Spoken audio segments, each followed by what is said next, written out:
All right, so what I want to do now is I want to share my story of where I was and how I got to where I am today. And for me, my story starts a really long time ago. In fact, it's about first grade. I remember I was at that school, I was getting bullied all the time, and I was just doing terrible at school. I was actually held back in first grade, and my parents were seeing that I was just doing terrible, and they said, something's wrong with this kid.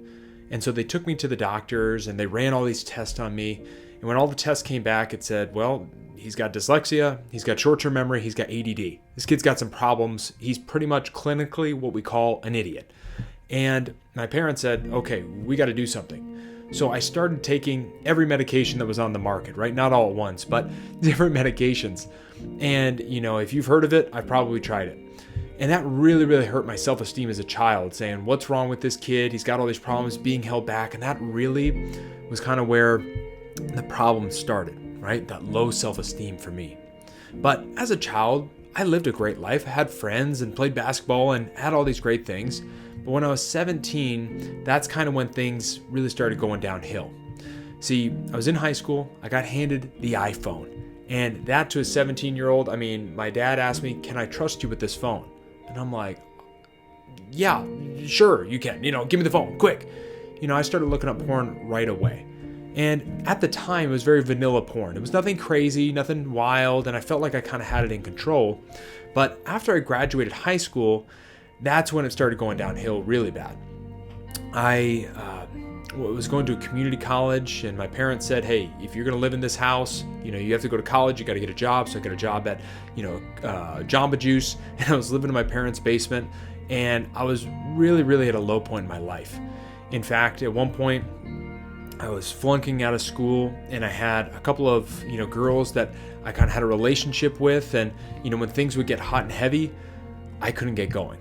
And it was incredibly embarrassing. And about 18, 19 years old, I was already experiencing severe ED. And it was a real problem. And it was incredibly embarrassing, and that was an incredibly hard thing on the self-esteem. And I remember at my lowest point, I was flunking out of school, I was going home, I was driving, I pull into a parking lot, and I look up, I see this tall building in front of me, and I'm considering jumping. And that was a really, really tough time. Now, luckily, I was able to turn a lot of things around in my life, on the financial side, on business side, and in my relationship, I was able to meet the absolute most incredible woman I've ever met, Becca.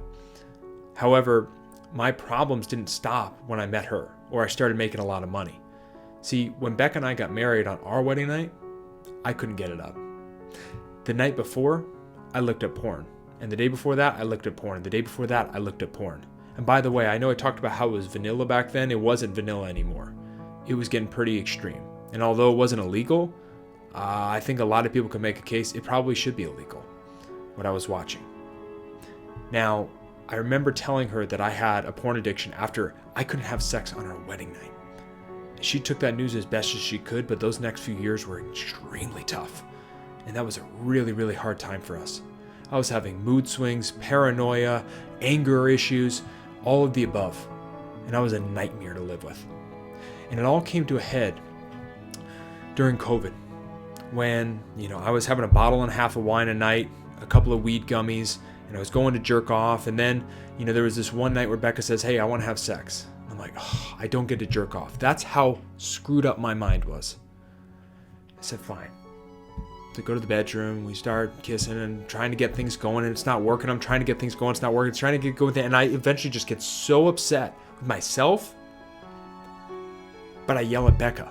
And I say, Becca, you're the problem. You're the reason why I can't get going. You're this, you're that, you're that. And I'm just screaming, and she's crying. And it was one of the lowest points of my life. And I remember storming out of the room, and I sat down, and I said, Manny, you got two choices.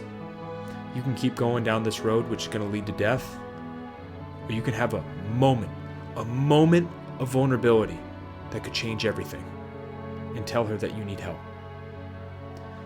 So I walked back in that room, and I said, Becca, I have a serious problem, and I need help. I can't stop this on my own. I need help. And in that moment of vulnerability, I was able to start turning things around. See, Becca, who I thought was going to scream at me and yell at me and this and that, she said, Manny, I'm here for you. I love you. What can I do? and we started working on making progress. See, when we started, we didn't do all the things right. In fact, we did a bunch of things wrong, and I'm so glad that you don't have to experience the mistakes that we made.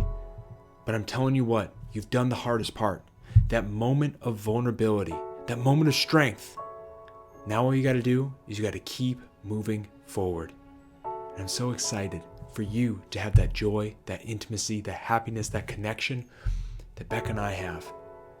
And I know that potential inside of you can go out there and change this world for the better. Glad you're here.